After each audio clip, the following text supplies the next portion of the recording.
Welcome to Life with Beth and Court, where life is always interesting, We sold everything to live on the road full time. despite having zero experience. Now we bring you lessons, laughs, and stories from the road. Buckle in for an entertaining ride.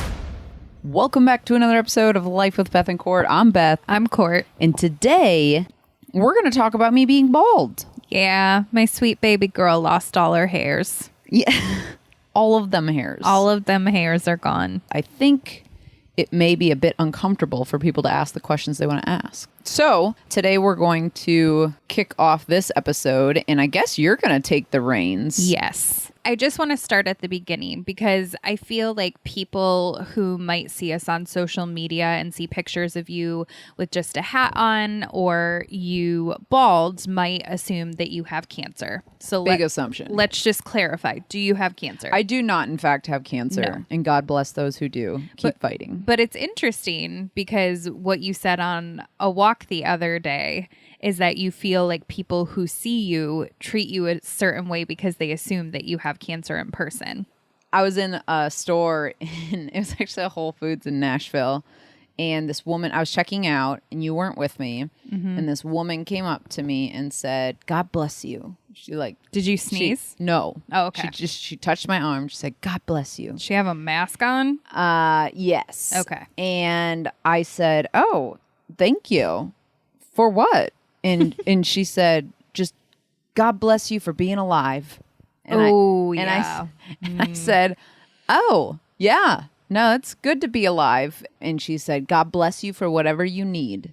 Because I think she could tell in that moment when she said, "God bless you for being alive." And I was like, yeah, living is good. She needed to be more specific. She kind of maybe understood in that moment, like, oh, maybe I'm God blessing you and you don't have what I think you have.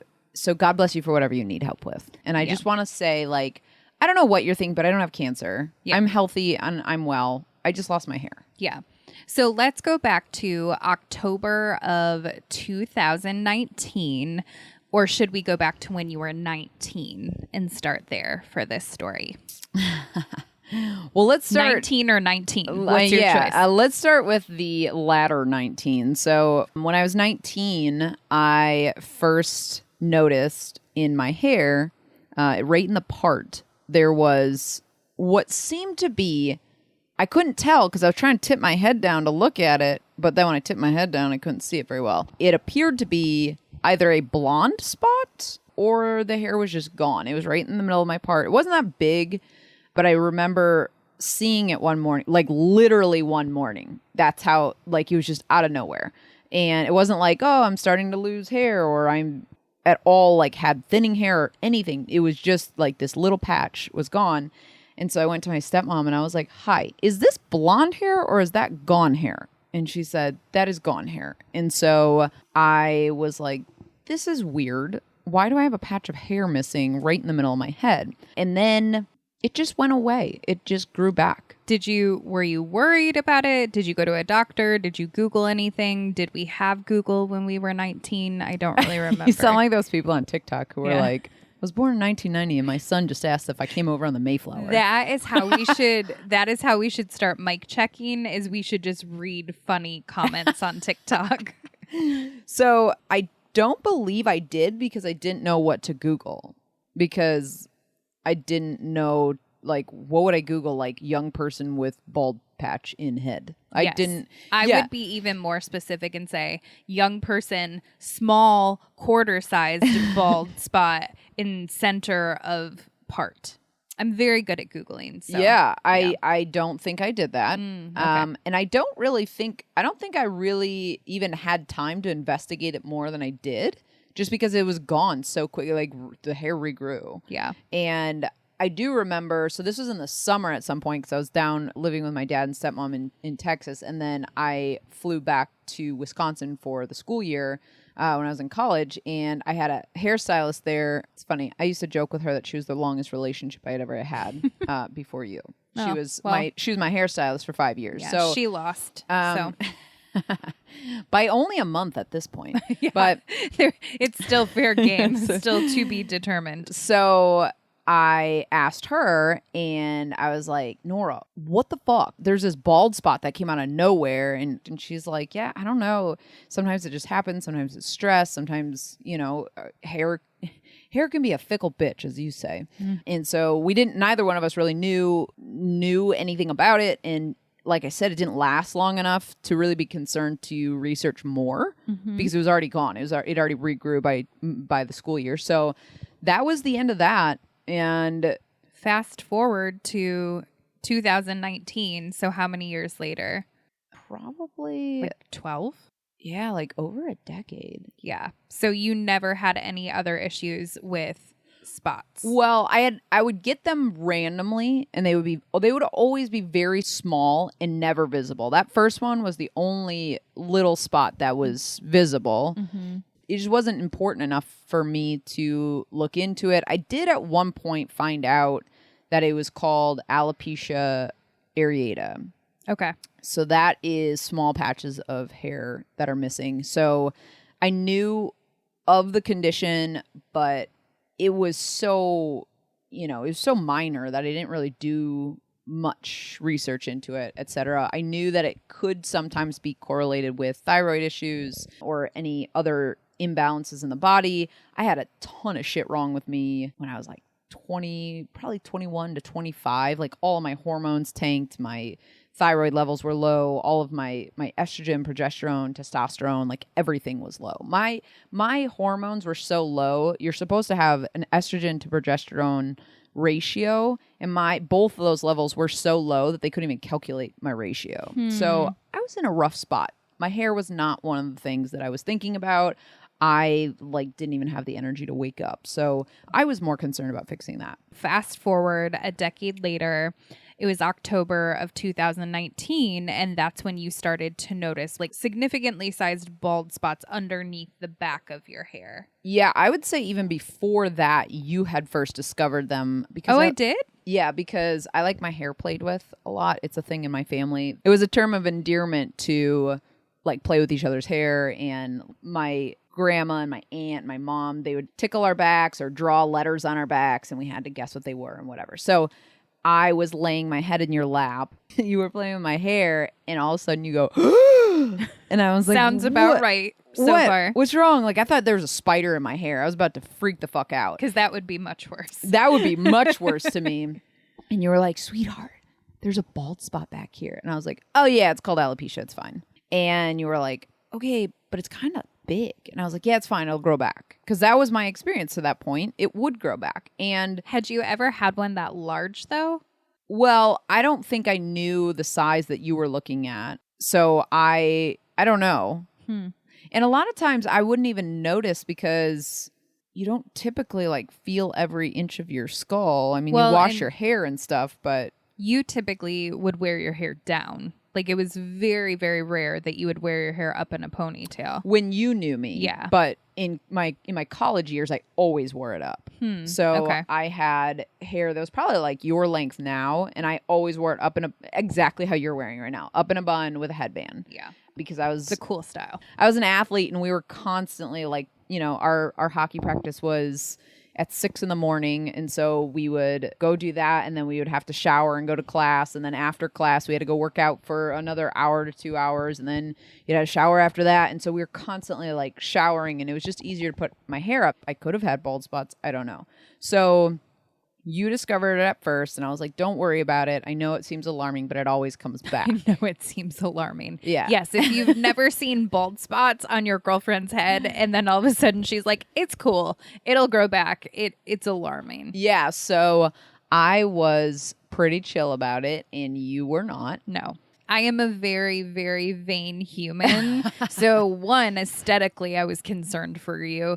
Two, I was like, okay, obviously this isn't typical. So what's going on? And I'm a problem solver. So I have to figure out what's causing it, how to fix it. So that was October, right? No, that was a lot earlier than October. Was it? Yeah, because October is when it got bad. Okay, maybe that's what I'm thinking of. So you had found it, I don't know, you had found a patch, a year before. So it was 2018. Is it a patch, though? If the hair is missing, is it a patch of hair, or should there be another term? No, it was A spot. You found a patch of missing hair. Spot. A smooth. We'll call them SS's. Smooth spots. And the other thing is, like, they're usually perfectly circle. And they're so smooth. They're very smooth. Yeah. So you found that spot, you panicked a little, and then, you know, the months went on, and you felt compelled to keep checking my head. Yes. Like a monkey checking for You are bugs. welcome. Yeah. And you would be like, oh, this one's growing back a little bit, but there's another one over here. And I'm like, okay, well, you know, there's not really anything at the time, I was like, there's not really anything for me to do. I've looked into it a little bit, but there's so many, it's such a weird condition that is so individual for people. Like sometimes this cure works and on other people it doesn't. And sometimes this makes it worse for some people and sometimes it doesn't. Sometimes people grow their hair back, some people don't. So at this point, were you not concerned because it had always grown back? Yeah. Or you just were like, I don't know what's causing it and I can't figure it out and it's overwhelming? No, I wasn't too concerned with finding out how to fix it because in my experience, it always grew back. And so I was like, I'm not going to stress about it and like flip my life upside down because oh, little did you know what was coming. It always grows back. So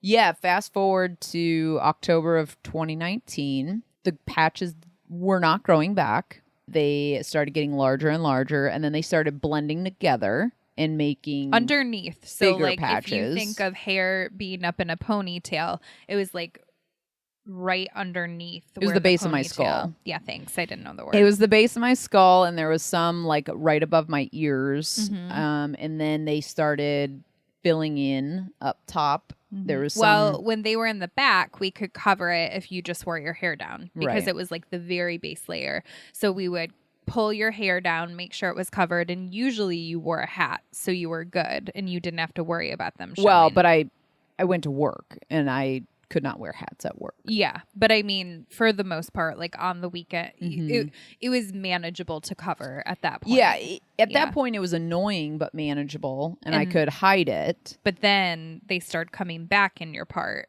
and that's when it was not easy to hide. And I remember it got to the point where we would try to perfectly pull your hair back in a certain way so it covered all of the bald spots beneath. And then in your part, I remember it got so bad, I was like, let's try using an eyeshadow because once October came, it was happening so rapidly. Like there wasn't even time to plan and say, okay, well, if it starts to fall out a little bit here, we can like get something to cover it. It was like happening so quickly that within a week, I'm like, shit, we have to use eyeshadow over it. My hairstylist at the time, my other long-standing relationship, Missy, she was fantastic about it. And I went in for... This is kind of how I knew that something was probably happening far before I knew it was happening because Missy used to cut my hair like once when I was growing it out. It was like once every 3 months or something. And when I first met you, you went for a haircut like twice a month. Yeah, but that's because I wasn't growing it out. My hair was short. Does anyone else, I just need to pause here because I still think it's weird. Granted, I am the girl that will go like 3 to 4 months without a haircut, but is it normal when you have short hair to get your hair cut twice a month? Does your hair grow? Yeah. Okay, then you need to cut it to keep it short. But why is that so bizarre to you? Not twice a month. That's every 2 weeks. First of all, I did not get it cut twice a month. I got it cut once a month. I got it cut every 4 weeks. Okay. I paid for it, and Missy could look up the records. Okay. If she chose to. Missy, we will be contacting you to clarify this and do a proper fact check. So Missy and I had my haircuts down to a science. When my hair was shorter, I would go in once every 4 weeks and then once every 6 weeks. And then I started growing it out more. And then it was like once every 3 months just to clean it up while it grew out. It got to a point where I went in at 6 months instead. And your hair was short at that point. Like your last haircut before your hair fell out, it was short, like a short bob. Yeah. And I went in after 6 months of not having a haircut, and Missy was like, your hair didn't did your hair grow at all? And I was like, yeah, I don't know. That's what I was thinking, is like, it kind of stayed pretty short. And she's like, yeah, I mean, I'll clean up the ends, but like, I don't think that your hair is growing. And so she started, she suggested this vitamin company that's from Australia or something. And several of her clients had great results with. I forgot about that. Yeah. Having their hair grow faster, you know, and stronger, et cetera. So she had suggested that because my hair didn't seem to be growing at the same rate. And so I started trying those vitamins. It wasn't doing anything. And then I was like, hey, my hair I have alopecia and it's starting to, like, the spots are coming back. And she was like, okay, well, let's try this. And, you know, she's trying to problem solve with me, like, what to do. And then, you know, again, every time I'd come in, she's like, I don't know what to do. There's nothing to cut with your hair. So, you know, I can shampoo it if you want, like, a head massage, but there's nothing to cut here. And so she's the one who originally has suggested to me, here's some ways. Because when I went in one time for my appointment, I was like, Missy, I don't know what to do. Like, now it's happening on the top of my head. And I don't know how to cover this anymore. And it's giving me a lot of anxiety. And it's actually like becoming a thing in my life. It's never been a thing before. And now it's becoming a thing and it's annoying me. And she's like, okay, well, here's a trick you can use. You can, you know, use eyeshadow. And they're a whole beauty salon. So they had eyeshadow there. So she's, you know, showing me how to do it, all of that. What? I would like credit that I suggested eyeshadow before Missy did, and then I don't once think Missy you did. Yes, and because I remember going, it was getting really bad, and I was like, I have eyeshadow that's powder, I have like liquid brown eyeliner, and you were not a fan of it, and then you went and Missy said you can use eyeshadow, and you're like, babe, we could use eyeshadow. It's not It true. is so true. I'm nearly positive Missy suggested it first. I don't so believe you. Anyway, one way or another, the eyeshadow was suggested, and you and I in the mornings would have to. It became a routine. At first, I could do it myself. I could pull my hair back into a very specific ponytail, low pony, and cover all the spots. And then it started showing more and more. And then it had to become a thing for me and you, where you would have to make sure that it was good in the back. You would have to inspect it. We'd have to put eyeshadow on, etc. And then we started having to like hairspray it in place so that like none of the hair, like no hairs could move if I was going to cover the bald spots. And then two of my friends at work ended up knowing about it. So Jess and I worked together every day and in the marketing department. So it was just us in the office. And I was like, dude, my hair is falling out. And like, I need you to watch out for me. Like if you see any bald spots showing, I need you to tell me.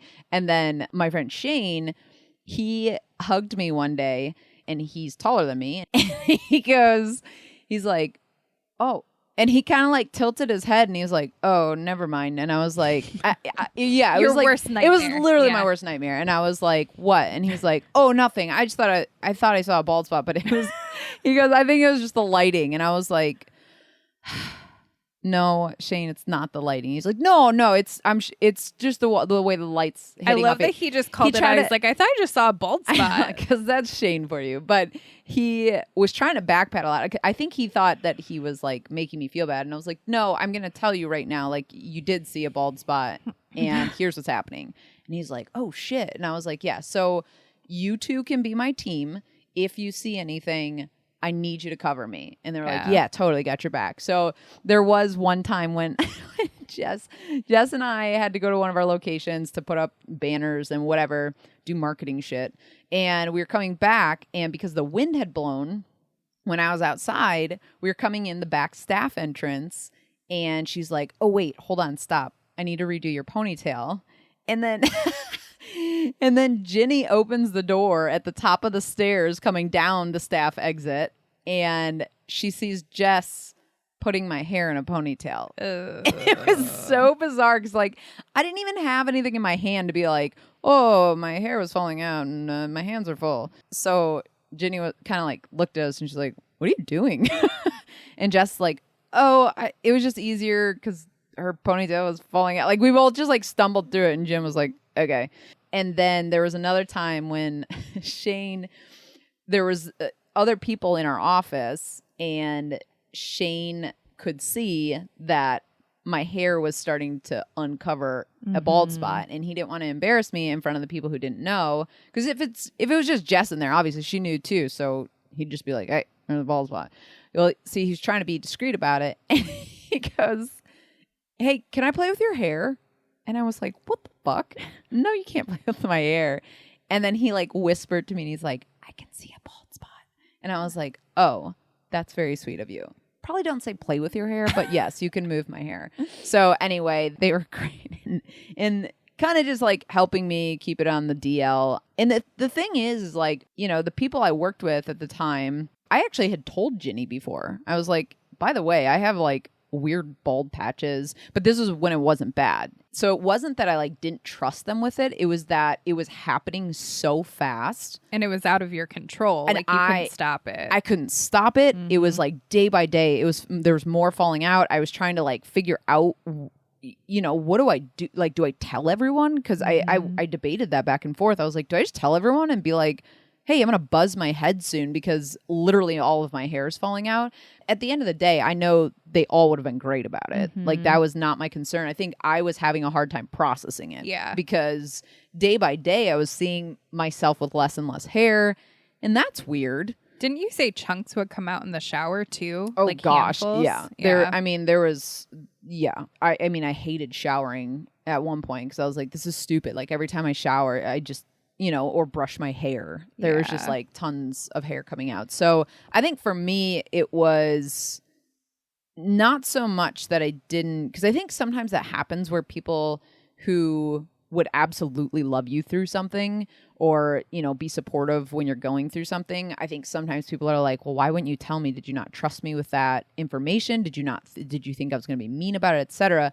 And it was none of that. It was that I literally couldn't even process it myself. And so it was hard to comprehend it in my own head where my thoughts were safe. And it was even harder to say it out loud. And then, you know, it was basically by necessity, I brought in these two friends to like help cover me. And I was like, I do not, because my plan was that it was going to grow back. Right. My plan was we're going to figure this out. And I was trying like, I was trying everything. I was on like all these supplements. I had tried that. There was hairspray. There was not actual hairspray, a spray that you put in your hair to help regrowth. So I was trying all these different things. But again, it was happening so rapidly. And so all of this was just like a whirlwind for me. And I was like, I don't know how to tell people because I don't know what I want to happen from here. You know, I didn't know if I just wanted to pretend it didn't happen and get a wig. I didn't know if I wanted to just call out that it was happening and shave my head and just be like, yeah, I look like a fucking cheetah. I get it. I didn't know what I wanted. And so I was trying to keep it on the DL as long as I could until I fully processed through it on my own.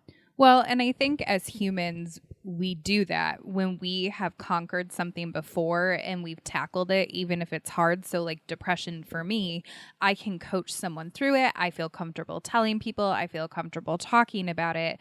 But I think this fear of the unknown as humans, we have a friend who processes the same way. Like she won't talk about any of it until she's on the other side of it. And then once she's remedied her own situation with it, then she can share about it. And I think we have that in common as well, because it feels really scary to be vulnerable when you don't know what the outcome is versus if you knew the outcome, like, yep, this will happen. You probably told Ginny when you thought it would grow back. Like, just so you know, I have these weird bald spots. It was just like a weird aside. So I think it's normal that when we don't know what the outcome is, we're in our heads, we think we have to figure this out before we tell anyone else because you're already navigating your own emotions and then to absorb the emotions of the people around you about it. Yeah. Because even them being supportive, that's extra emotion to take on. And you're like, oh, I don't know how to handle this because I don't know what's going to happen. Like for me, I kind of just wanted to like make it a non-event. Yeah. Like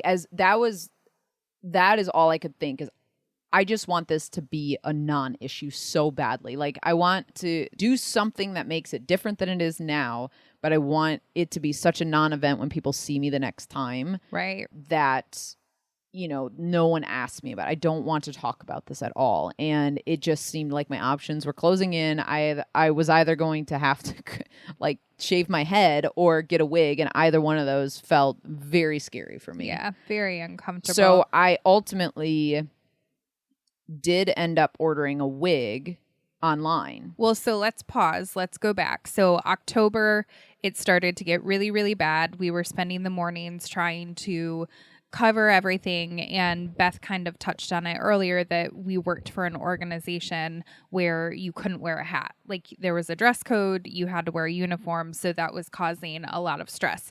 So fast forward to...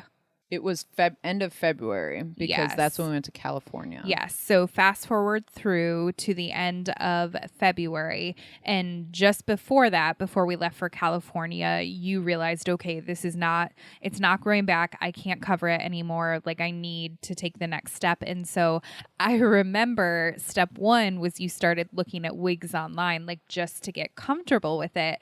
And I remember very specifically, you said, I'm so embarrassed because now that I've been searching wigs on my phone, they're popping up when I open the internet and they're in my Facebook ads. Yeah. And you were like so worried that someone would be over your shoulder and see that you were shopping for wigs. And we like joked about it. We're like, yeah, we could say like you're trying a fun new style, but like I remember that's how raw and real it was for you. Yeah, well, because fucking retargeting ads, they're very good and terrible at the same time. Says the girl in marketing. So, yeah, especially because I was constantly showing people things on my computer and on the internet, and like, here's what your Facebook ad's going to look like. You know, Jess and I did the Facebook ads for all of the departments, and when I was showing them, like, here's what it looks like in a live view.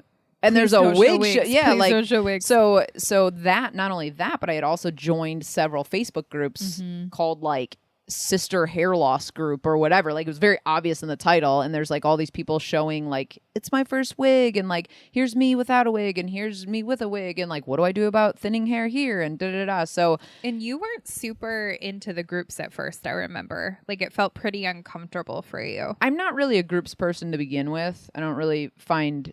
I know they're very valuable, but for me, it's like I almost just look for an answer and then get out. I don't really like the community part of it. You realize we have a membership I group. I do. I understand that, but I also know that like there's people who like to find their community in ways that I don't. Although it did help when I could see people's stories and when I could see how incredible people look with wigs, like going from nothing to having a wig, and you're like, that legitimately looks like real hair. When I finally came out about this, it was a lot of people were like, wigs are actually a fashion trend now. But like, come on, it's me. Like, I'm not a fashion trend kind of person. I also think it's different when you don't have a choice. Like a wig might sound fun as a fashion trend if you had all of your hair, but I don't think it feels good when it's not a choice. Well, and I think their point was there's a lot of people who wear it, you know, it is their choice. And so nowadays you can't tell who it's a choice for and who it's not a choice for. But that would make me feel better if I was losing well, I know, my hair. But that's part of it though, right? Is like people say things that they think will be helpful. And it's not that that doesn't bother me. Like when they're like, oh, well, you know, wigs are a fashion choice now. So you're kind of like in good company, right? Like the Kardashians wear them all the time. The difference though is that I'm not someone who would be like, oh, the Kardashians are doing it. Like, let's do it. Or, oh, fake eyelashes. You know, because that's the other thing. People are like, well, everyone has fake eyelashes now. Like, everyone uses them, da da da. That's fine. But that wasn't part of the way that I dress. Like, I don't do those things. And so, yeah, to that point, it was A, not a choice, and B, it was out of character for what I would choose to do if I did have the choice. Yeah, and so I remember you would look in the Facebook groups, and that was really helpful for you to even know where to navigate looking at wigs, because I think you tried to blanket search, like just wigs. So hard. And it's not our territory. We weren't familiar with it. So we learned that there were synthetic wigs, and then there were real hair wigs, and then there were hand knit caps underneath, and then stitched. So like she was already stressed out and anxious, but it was super overwhelming then trying to absorb the information that she needed at a rapid pace because her hair was falling out and she needed a wig. So I remember the Facebook group is where you first started to understand, because people would share links and say, oh, I got this wig here. And God, are they not cheap? They're so expensive. Well, and that's the thing too, is like, a cheap one. I ordered a cheap one for $300, and I was just trying to get it to you know, it. I was just trying to get something fast because there was a local wig shop that I ended up going to, and she was great, and you know, she was a breast cancer survivor herself, so she started, you know, selling wigs and cutting wigs and all of that out of, you know, her own trials. And so I knew I was in the process of that, but that was a fitting here, and then let's look at, you know, these catalogs here, and then we got to order it, and then it's got to get cut, and like it's a long process. And I was like, you don't get it. I'm going bald like now. Yeah. And so I ordered a quote unquote cheap one, and when it's not your territory, you have no idea what you're looking for, and you're dropping $300 on the cheap side. And I think there's a lot of pressure to make it look as close to your natural hair as possible. And so then you're trying to match color, thickness, you know, length. Like there's all of these factors, and you're looking at it through a computer screen, and you're like, okay, I hope this is it. Like, I hope this is the right one. Yeah. And you know, again, Missy was great through this whole process too. She's like, you know, I can help you. I can absolutely cut it. And I was like, I'm a little bit of a perfectionist. And I was like, aren't you terrified to cut a wig? She's like, no, why? And I was like, because it doesn't grow back like normal hair. Like if you mess up. And she's like, I don't mess up. And I'm like, oh, that's a valid point. Yeah. Okay. Missy was the right person at the right time, because she just had this sense of calm about her, and she was so supportive, and she made you feel this sense of trust. Like, I'm not going to mess it up. Like we're going to get through this together. Yeah. She was great. And she was explaining the different caps to me and all of that. Cause I was like, Missy, I don't know what to do. There's so many options. And she, you know, ultimately she's like, I cannot stress enough that I would recommend a human hair wig. And I was like, but they're so expensive. And she's like, I know, but they're going to look so much more real and synthetic. And I'm like, I don't know, these synthetics look pretty good. But then, of course, you get it in real life, and you're like, oh, I get it. Yeah. Well, and we learned that synthetic hair, you can't curl it, you can't straighten it, like you can't get too close to the stove. You can't get too close to the stove. Whereas with the real hair, you can wash it, you can style it. So there were a lot of benefits, but you did end up ordering the synthetic wig as like this will help get me through. And it was really cute because I remember you took it to get cut by Missy, and you sent me a selfie. Like you took a picture in the car after, and you're like, how's it look? And it looks so good. Yeah. And I just remember you were like, I feel so relieved. Like there was so much stress. It was still a stressful situation, but you were very relieved. Like I can cover it now, and I don't have to worry about it. Yeah. And I think when I had a hat on, you really couldn't tell the difference. But when I didn't have a hat on, you could tell the difference. Yeah. I could tell the difference. And I was so self-conscious. Yeah. When I took the hat off, I was so self-conscious. And part of it was, it was a darker color than my normal color. It was almost like black. It was very dark. It was very dark. It was very, very dark. And that's honestly not even, my license picture has hair that dark. I've dyed my hair that dark before. But there was so much hair on that wig. And and to pause, you don't dye, like at that point, you hadn't dyed your hair in so long that it would be very noticeable for you to be like, I got a cut in color. Yeah, totally. Because that's what I told you to tell people. I was like, women do it all the time. Just say, I got it colored. I'm trying to do something different. But like that was so foreign for you. Well, and the group of people I worked with as well, they saw me through some of those weird hair time. Not weird, but I had the dark hair when I first met all of them, when I first came to Michigan. But then, you know, they had seen me. Are you talking about the weird short haircut? No, but that was after.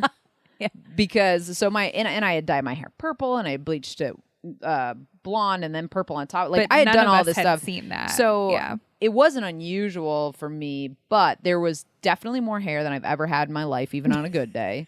And Missy's like, I can't thin it out. Like that, wigs don't work like that. Like it's not like you can just thin it out the way you would normal hair. So we cut it as close as we could to my normal cut. And I came to work and I was like, this is a day I just don't want to exist. I don't want anyone to point out that I got a haircut. But of course, they're all going to, because my hair is jet black. And also at that point, now mind you, we had said since October I had been putting my hair in a very precise low pony. And now all of a sudden my hair is down because wigs, again, like you can't just put it in a pony. Like I couldn't even just mimic my hairstyle because like you wear the wig how the wig came. And there are some that are different than that, but the one I had is you wear it the way it came. Otherwise, you pull it up and you can definitely tell you're like playing Mrs. Doubtfire. And I remember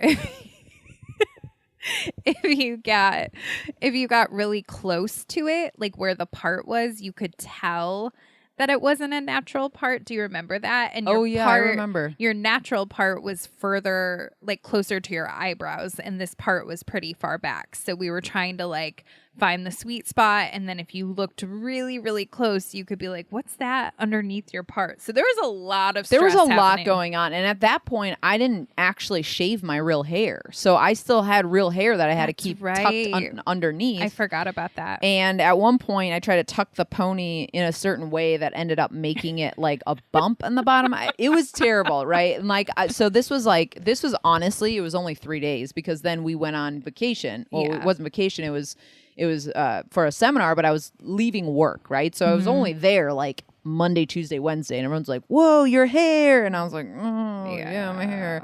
And we were getting ready for a trip, and we went to Costco because Beth Ann loves Costco, and I think we actually needed stuff for the trip, but I'm not even sure. So we went to Costco the night before our flight. Our flight was at 5 a.m. And it wasn't at 5 a.m. We had to get up and leave at 5 a.m. Same thing. We were awake at 5 a.m. So to me, the vacation started at 5 a.m. And while we were at Costco, she saw clippers. No, it wasn't even. I went by myself to get them. Is that true? Yeah. So we saw them together, and then I went back like on a lunch break or something to go. Because you wanted your standing desk. My standing desk, I didn't even know it was going to be there because I had been checking and checking and checking. I was going for the clippers. Oh. And when I was trying to go to get the clippers, I passed the standing desk and I was like, I need to stop right now and get this thing. Yeah. Still the best purchase I've ever made. Anyway, I got the clippers. Now, we never run into anybody we know at Costco. Maybe once in like the 5 years that we were near that Costco. And I got this desk and these clippers, and that was all that was on my cart. And I ran into a friend, and I was like, of course. Basically, I was all sorts of insecure because I thought everyone was more focused on my world than they were, and which is, always the case when we get super caught up in something. So anyway, I got the clippers, and we packed all our bags, blah, blah, blah. It's Thursday night, and at 10 p.m. and the vacation started at 5 a.m. when we had to be awake. It was 9 p.m., and I decided that what I needed in that moment was to get rid of this hair that felt like it was shackling me, because at this point I had a wig. It was really hard to put my actual hair under the wig, and it just felt like far more of a burden than anything else at that moment. And so I wanted to shave it, and I did. I panicked. Yeah, you freaked out a lot more than I did. I freaked out so much because, again, I am the vain one.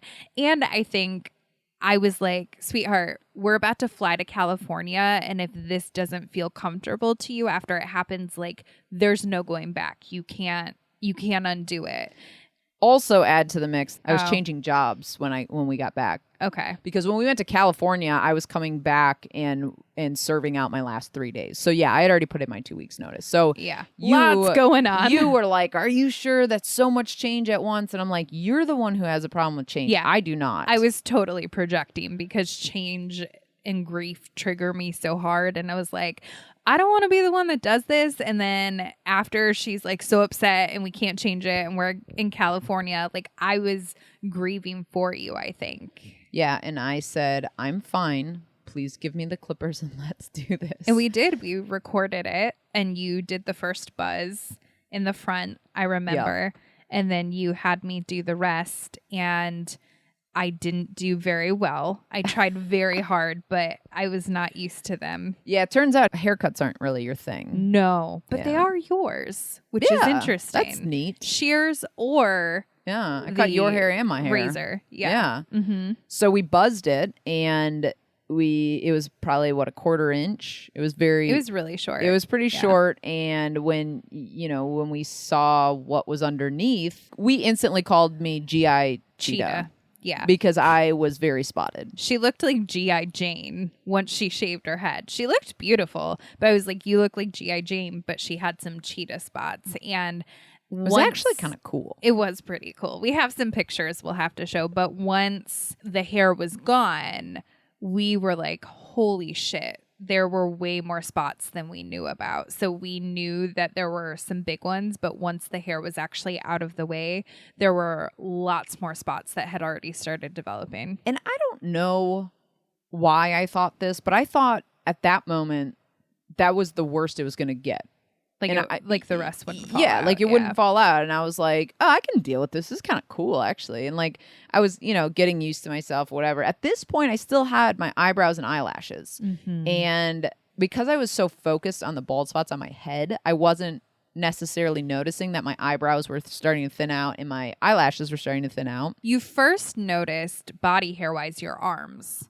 You said, my arms have been really smooth for a long time. I think my hair has stopped growing on my arms. So you noticed that before you noticed the eyelashes and eyebrows. Yeah, and my armpit hair was gone. Mm-hmm. My leg hair was starting to disappear. But again, I was so focused on the head hair that I kind of I don't even actually know when all the other hair stopped coming in. We went to California. Mm-hmm. And that was the first time I used this wig. Mm-hmm. In California, we were going to a seminar, and so I wore a hat, so I felt fine. I couldn't stop touching my own head. It felt so cool to have a buzzed head, and I was like, I feel so free. I just want to take this wig off. But at that point, I was still a bit nervous and a little shy about it. And so even though I had never met the people that we were meeting at the seminar, I was like, I don't know. I don't want a lot. Because it wasn't even like I was all the way bald. I was very eye-catching. My head was very spotted. It looked like a cheetah. It really did. And so it wasn't even like, oh yeah, someone shaved their head or whatever. It was like, oh, what the fuck is happening? It would have been very distracting. It would have been very distracting. And I didn't want to draw the attention to it. Like I said, that was only a day or two after I had done it. So anyway, I was getting excited and brave to be on the streets without the wig. And you kept I remember in the hotel room, you would take off the wig and feel your head and you're like, look at it, babe. And you're like, touch my head. And you were really starting to feel confident about it. And it's interesting because it is once you shed the hair that was holding on, you just felt this sense of freedom and you were feeling really good about it. Well, because I was no longer between two worlds. Mm-hmm. I was fully in this new world. It's acceptance. There was no going back. Before, I was like, well, what should I do? Should I cover it as long as I can? Should I buzz it? Should I, you know what I mean? I had choices. I didn't have choices anymore. So anyway, I wish I would have taken more pictures like that. But again, you did. You took a lot.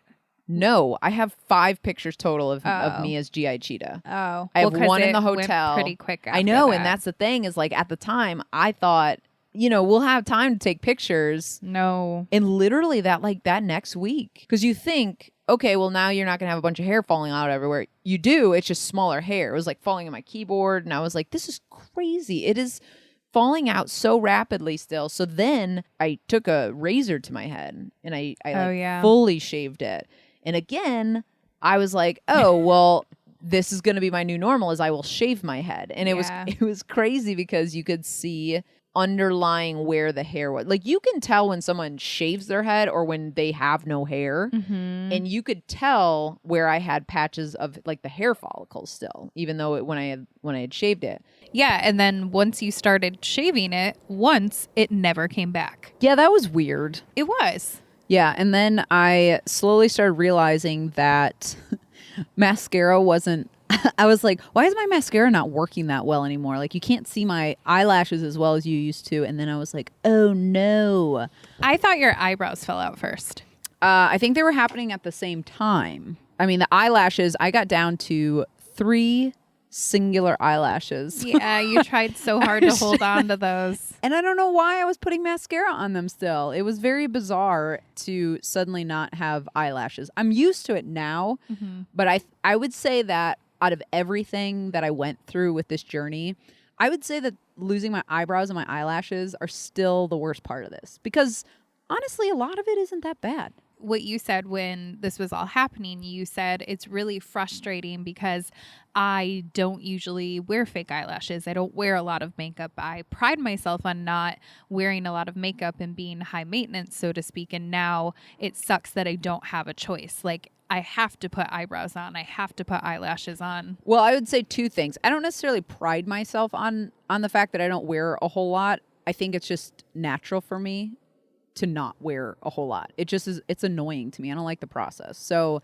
for some women, it's very fun to get all dolled up, and that is lovely. But I am not one of those women. So when I want to look presentable and not look like a crash dummy when I go out in public, and I want eyelashes and eyebrows on. You have a lot of really hurtful nicknames for yourself. What's the other one?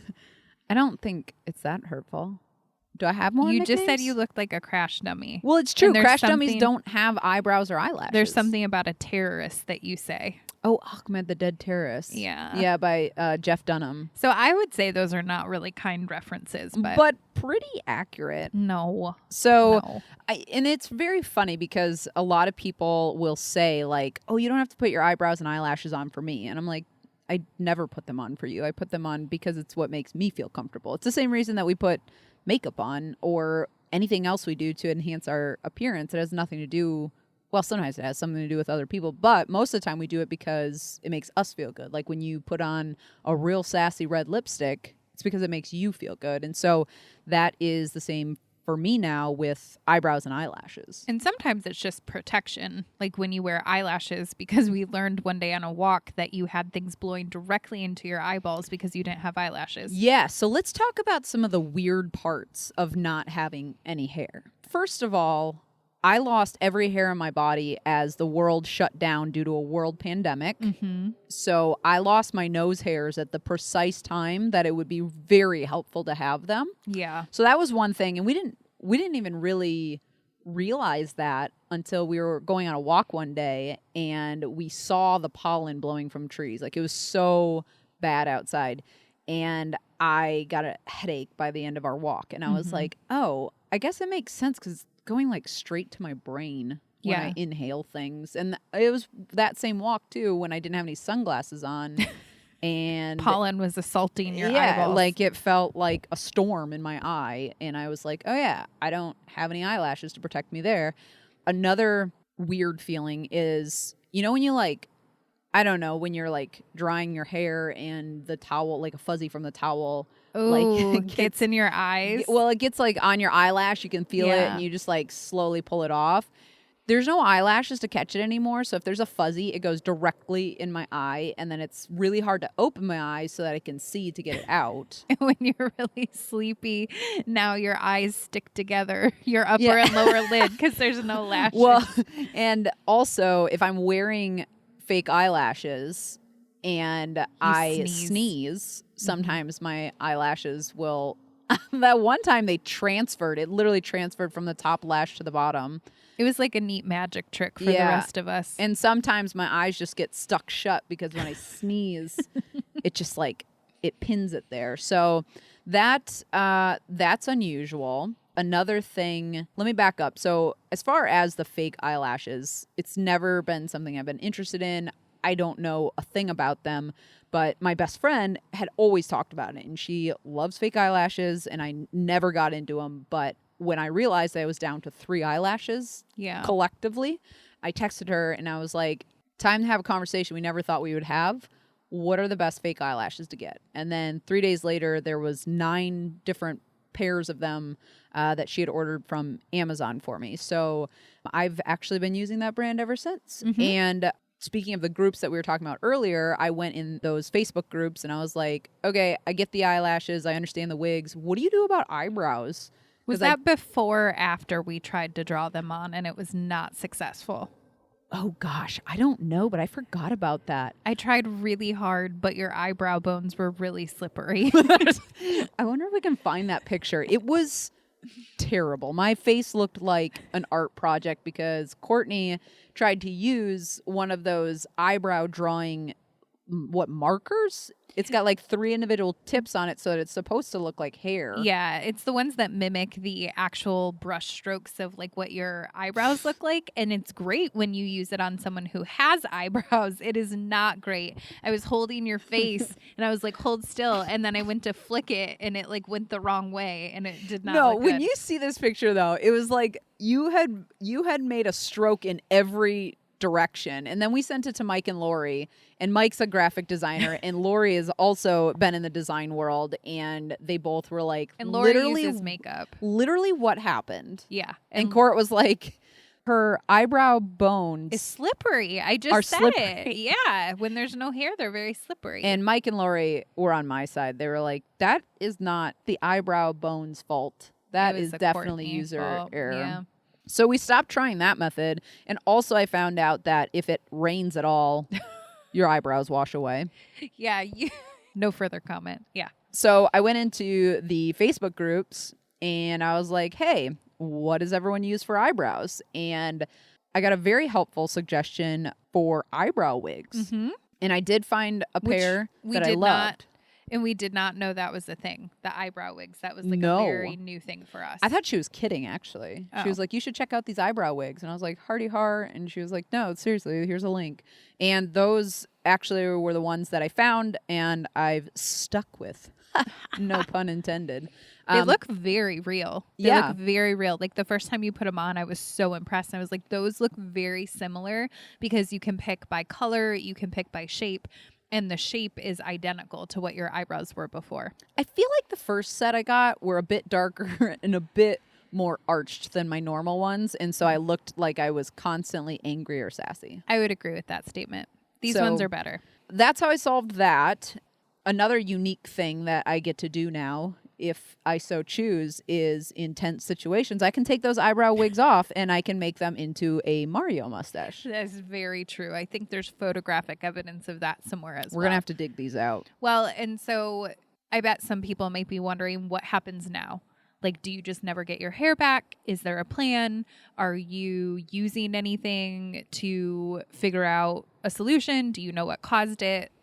All very good questions. And the quick answer is, will I ever get my hair back? I don't know. Maybe, maybe not. There's plenty of people, like I said, in these groups that I've been a part of for, I think, a year now, that, you know, one person's like, I've lost all of my hair and regrown it 5 times. Mm-hmm. And some people are like, you know, I went bald at 4 and I've never had hair since. And some people are 10 years older than me and just now seeing the first patch of hair missing. So there's a lot of unknowns with it, and it's a very individual condition. I by no means am going to pretend to know everything about it.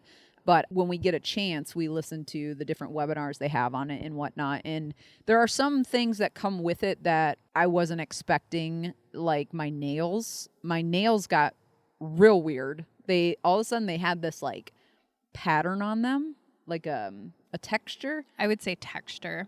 Well, your moons went away. So you'll have to that's explain true. That. So like on my cuticle where you've got like the white moon part, mine all turned red. It was a blood red moon. Yeah, that's so never a good sign. On my toes and fingers, my moons all turned red, and I was like, I don't like that. And I tried to Google that a lot.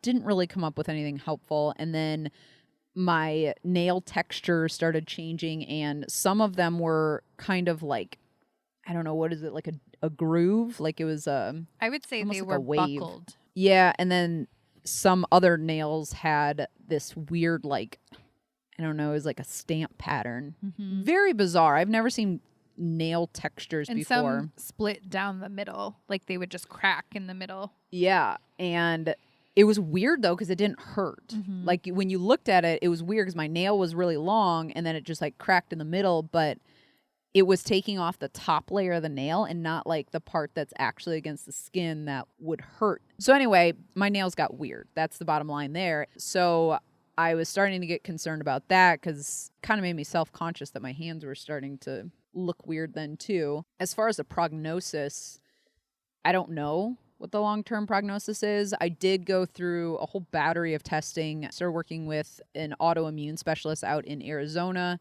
I had like 19 blood tests done. I had a bacterial test done. I had all sorts of testing done. And the only thing that they could find, which I'm grateful for, but also it's a little bit bizarre, was that I had a pretty bad bacterial gut infection. Mm-hmm. Everything else came back very healthy, actually. Mm-hmm. All my hormone levels, all of my vitamin counts, all of that. The only other things I was deficient in were vitamin D and iron. I wasn't terribly deficient in those, but he's like, I want to see them higher. So I started taking a regimen of vitamins, and then I started using this specially compounded cream to put on my head once a week. And it wasn't supposed to grow the hair back. It was supposed to stop the hair follicles from closing so that it gave my body a chance to grow hair back if it so chose. So I was doing that, and I was taking liquid vitamin D, and I was taking a bunch of multivitamins, and then he put me on an antibiotic for 2 weeks to kill the bacterial gut infection and the yeast overgrowth and stuff. And that was brutal. Well, so the antibiotics were for the bacteria overgrowth because that came back when they did some of your tests.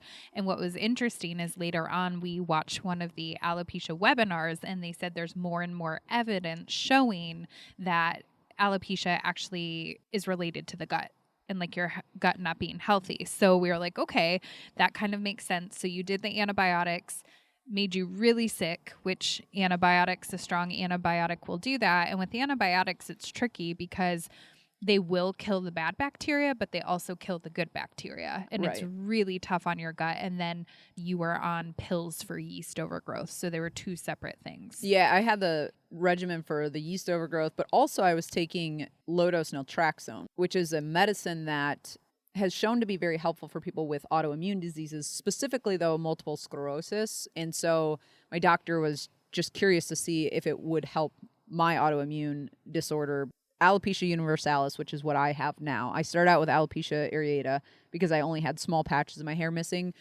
Then when I lost all of my hair, that is alopecia universalis, which is just Latin for all over the place. So I was on the low-dose naltrexone. I tried that, and unfortunately, the low-dose naltrexone was not reacting well with my body, and I was getting these weird oval welts that then turned into like scabs, and it was not pleasant. So I stopped using that, and they wanted me to do like metal chelation treatments and pump all the metal out of my blood and then refilter it back through with the good stuff in it and all of that. So that was supposed to happen out in Arizona. It didn't end up happening, but we did switch over to a regimen that is meant to focus on my gut because, like we said, a lot of autoimmune conditions have a strong correlation with your gut and your gut health. And so we switched over to Plexus.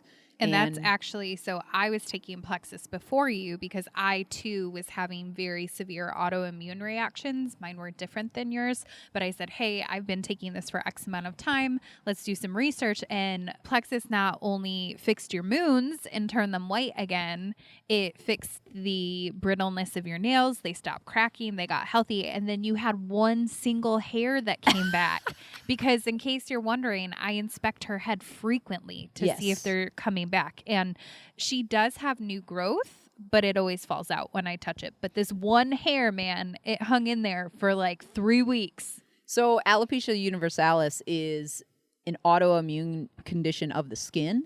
And so here's what people need to understand when you're thinking about it. It's not something that anyone with alopecia is doing specifically that is causing it on the outside. So I've had several people say like, oh, well, it's because you wear a hat and that's why your hair fell out. And I was like, well, if wearing a hat made my armpit hair fall out, that's a pretty weird response. But it's literally my body is attacking the hair from the inside. Mm-hmm. And so there are, like Court was saying, there is new growth sometimes, but literally you can rub it off with your finger. Yeah. Like you can see a hair. And at first Courtney would get really sad because she's like, oh no, I ruined all the progress your body fought so hard for. And I'm like, if you could touch the follicle of hair and it fell out, that is not sturdy, healthy growth. So I think that's one thing too, speaking of, that comment that I just made. it's hard because I think people want this to make sense, and it doesn't make sense. And so when I was telling some people for the first time, the immediate response was to tell me to do something, right? Like they wanted this to make sense. Well, it's because you, like I said, it's because you wear a hat, or it's because, you know, you're doing this, or try Rogaine, or try, you know what I mean? Like that. We did have quite a few people reach out, and I appreciate their effort in saying, you know, try this. This works for hair growth. But this is something, well, let me say this. I think if it did assist like a topical medication, it would be temporary because, again, your body sees your hair as a foreign invader, so it's going to keep attacking it. So I think people we're problem solvers as humans, and we want to find a solution and we want to be helpful. So I think that was the intention. But at the end of the day, we're trying really hard to work on your gut because we know that, you know, people have seen success with healing from the inside out if they can heal their gut. So that's kind of where we're at with it. Yeah. So part of my regimen is basically like a superpower vitamin and a couple other things that support my gut. We're on month 2 or 3 of that. Well, of you taking them consistently. Yeah. I have a real problem. Yeah. I'm trying that. And after that, I think the next thing that I'd probably do is go to a dermatologist. Because I think... Or someone that specializes in autoimmune disorders or skin disorders. Yeah, I think skin disorders in particular, because autoimmune is such a big umbrella and there's so many conditions you can treat in that way. And there's value in that because obviously some autoimmune conditions behave like others. And when you have one autoimmune condition, you then are more likely to have more autoimmune conditions. So that is helpful, but I also think that a dermatologist would have a lot of good input. And one of the webinars that we listened to about alopecia was a dermatologist speaking, and I really liked hearing what she had to say from her perspective. And so yeah, that's where we're at with the treatment. And if anyone is wondering, I am perfectly healthy. All my labs are great. My hormones are great. Well, I mean, your body's attacking itself, so I wouldn't say perfectly healthy. But I'm just saying, like, one of the things people would always say, like, how are you feeling? How are you feeling? Well, I never felt bad. So, I mean, it's hard to say, like, I'm feeling better or worse. I'd never felt bad. I've got energy. I'm happy. You know what I mean? Like, I'm living the life I want to be living right now. It hasn't stopped me in any way. So for me, it's not about how I feel. The only way I would know if I'm making progress is if my hair starts coming back and stays. But as far as my health, there's nothing majorly concerning as far as besides my hair falling out. Well, and I will just say from a purely aesthetic lens, as a woman who I would be completely devastated if all of my hair fell out. Like I kept saying, how are you not in a corner crying right now? I don't understand.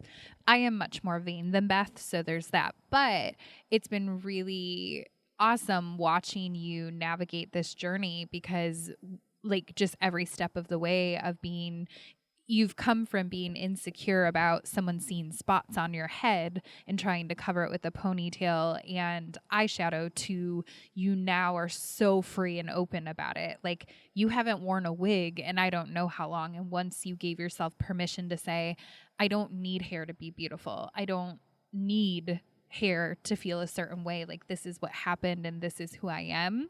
And I'm still beautiful on the inside and outside without it. It's just been really great to watch. And I love it when people like on TikTok, people will be like, oh, I hope she's bald by choice. Like sometimes people think you just did this as a fashion Yeah, there's statement. actually been quite a few people who are like, oh, I just thought you did a thing. Yeah. And it's cool to see people say that. And when I say, no, it's not by choice, they say, well, she still looks amazing. You got called hot the other day on TikTok. Yeah. And so I'm just really proud of you because I think that journey could have been a lot different if you would have allowed yourself to go down the rabbit hole like other people might have, myself included.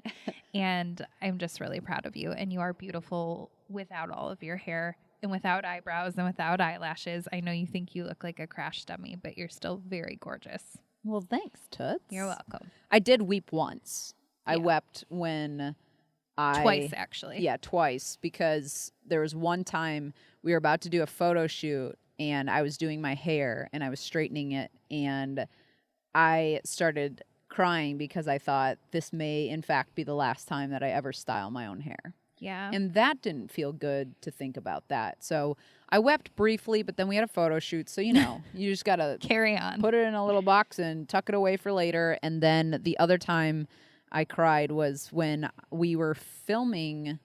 I was supposed to be talking about what it was like to shave my head. Oh, then there were 3 times. I cried another time? Yeah, because there was the time in the bathroom. So I forgot about the other time. That was the time in the bathroom when I was doing my hair before the photo shoot. It was once you were bald. Oh. And you were sad. When I will say this, we both were taken aback in the beginning each morning when I would wake up. It was so scary. I had shaved my head and both of us would be like, whoa! Because we both forgot. And when you're sleepy, you're not like all with it. And we're like, what happened to your head? Oh, okay. Never mind. Yeah. I'm with it. I remember now. So even it did take a minute to get used to it. Even just until recently, you would always wear a hat. And so when you would true. take the hat off at night, we were like, oh, but now you're becoming more comfortable and you're not always wearing the hat. And so it's just it's tan now. Your head is that's tan true. because we're in Florida. I basically take the hat off to get, an even tan. No one wants a white dome.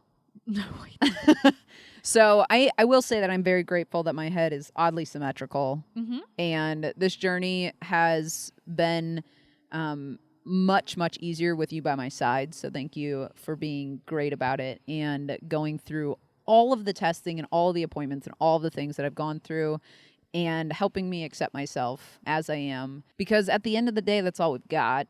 Yeah. And I will also say this. I'm grateful that we went into lockdown when we did because it gave me time to process and understand this new look and this new life for myself. And it kind of gave me a chance to get used to it before I had to face other people with it. And I think that was extraordinarily helpful for me. So I went into lockdown with hair, came out without it. And you still look like a badass. Here we are on the road. On a golf cart. In Florida. we are on a golf cart. About to eat pizza. Currently. That we should not eat. But we'll work on your gut after that. Right.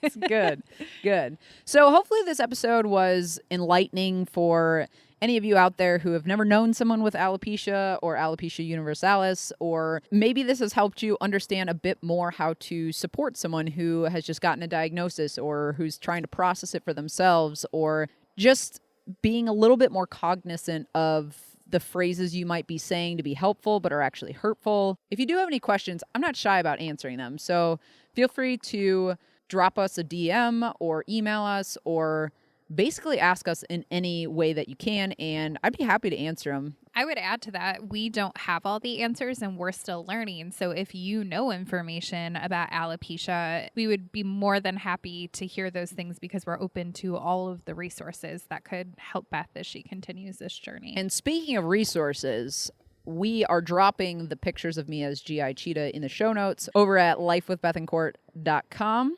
So navigate over there and you can see. Actually, it's the beginning stages, the middle stage, and the end result of me losing my hair. We hope you enjoyed this episode, and until next time, keep building your best life. Bye, guys.